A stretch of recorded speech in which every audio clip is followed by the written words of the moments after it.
Right, hello. Who's on first? Okay, the famous Abbott and Costello comedy sketch. I'm not going to try and explain this on what's going on really here. Um, what to cut a long story short, the best thing to do is just to go look it up on YouTube, and you can see it for yourself if you're not familiar with this already. I think if you're of older generation in America, you will probably be familiar with this. Maybe not so much in England or those other kind of countries.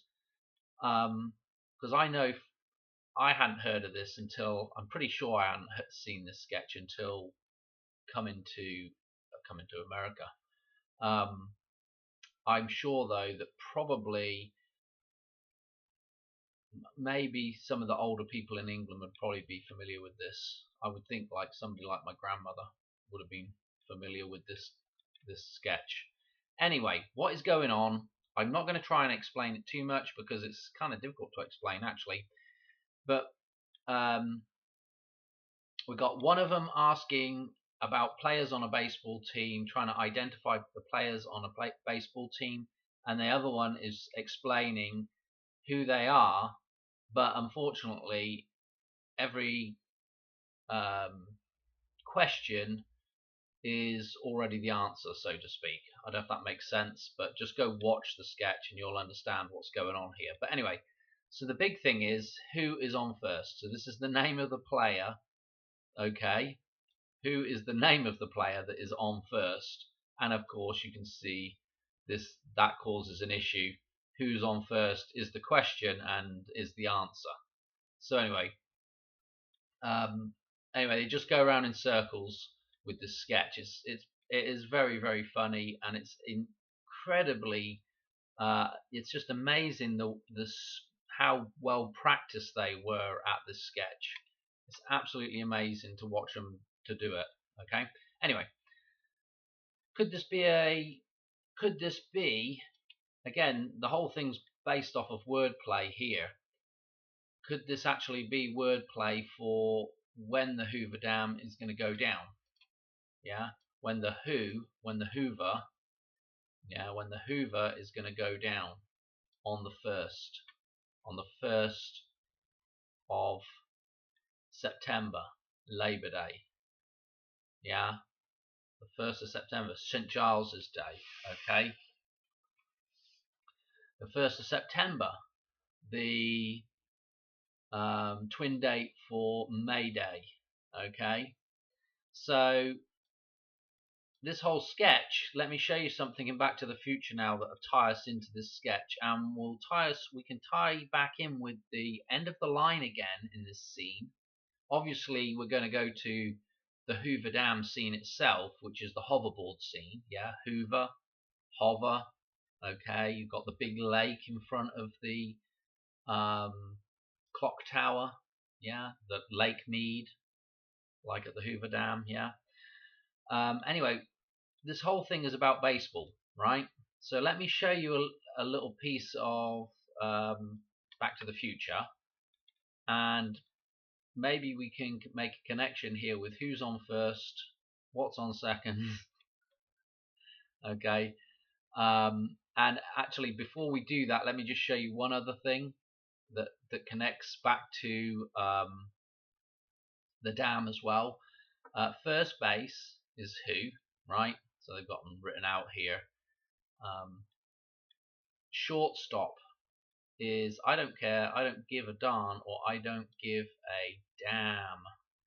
Okay, so there's our damn reference as well with shortstop. Shortstop is abbreviated as SS. Yeah, 1919. Kind of interesting as well. And of course, the one. Okay, first base. Let me show you something in Back to the Future now to tie us to this scene. So this is the hoverboard scene, and this is Griff. This is Griff, Biff's grandson. Yeah, essentially the Biff character. Okay, and he is about to say something very interesting. He's going to take a swipe at Marty, who is stuck in Lake Mead here. Okay, so just watch this.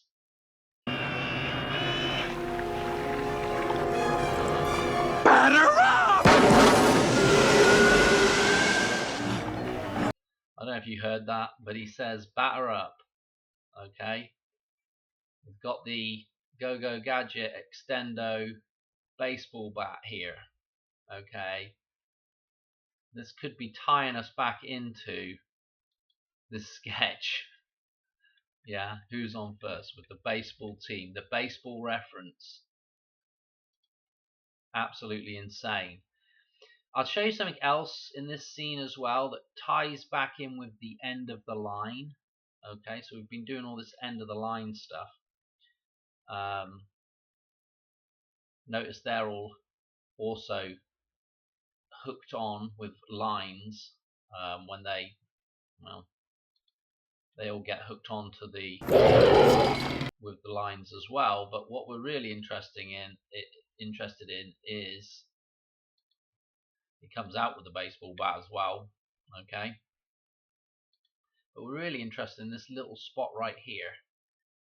Okay, where Marty is just about to grab there's the end of the line right here. It's right here. It's like a water skiing line type affair. Okay, and he's holding on to the back of the Jeep right here. So let's see where he grabs a hold of the back of the Jeep and the end of the line. So we need to back up just a little bit here. We've got the baseball bat reference there, right at the same point. So this is where he's coming across he's sort of changed directions here. He's going to make them change direction as well. So again, if we think about Back to the Future 1, where Marty does the leap home, he's right in the same position, and we also have a camera angle change in that scene as well with the end of the line.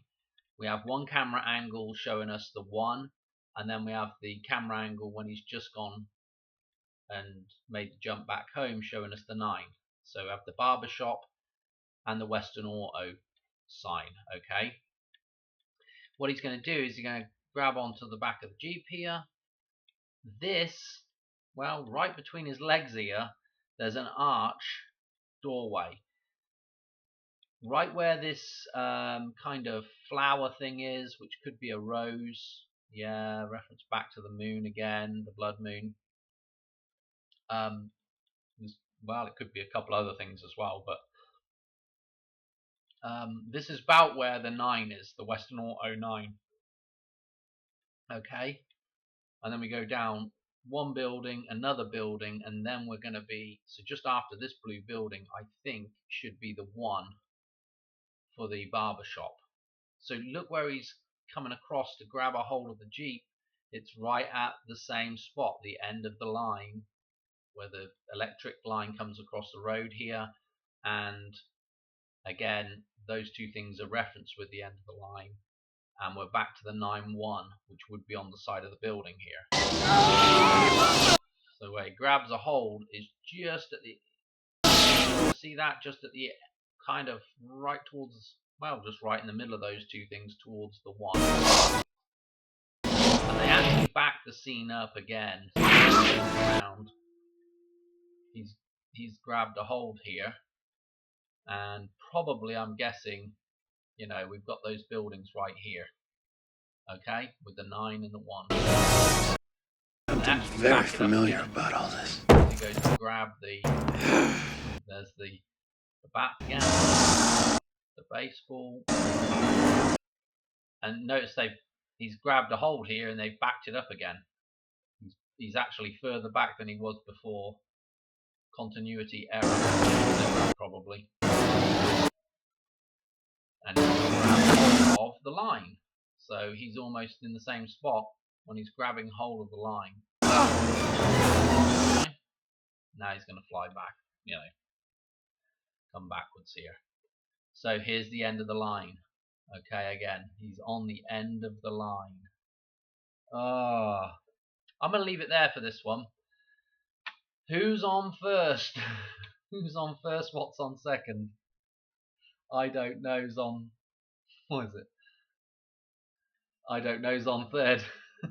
Okay. Go check that sketch out. It's hilarious. Okay. Yeah. The Hoover Dam could be on the 1st, maybe. Labor Day. Labor Day. Okay. The time to give birth, to go into labor. Okay. And again, don't forget, Marty is going to be baptized here. Yeah. The glass window's shattered. Okay. Breaking of the mirror. And he drops into the lake and is baptized. Okay. Which he then comes out of course. So there we go. Hoover Dam. The Hoover Dam. Don't forget the clock tower's got the 4 pillars, just like the Hoover Dam has the 4 pillars. The 1111 at the Hoover Dam. Okay. Okay. Thanks for watching, and I'll catch you on another one soon. All right. Cheers. Right. Bye.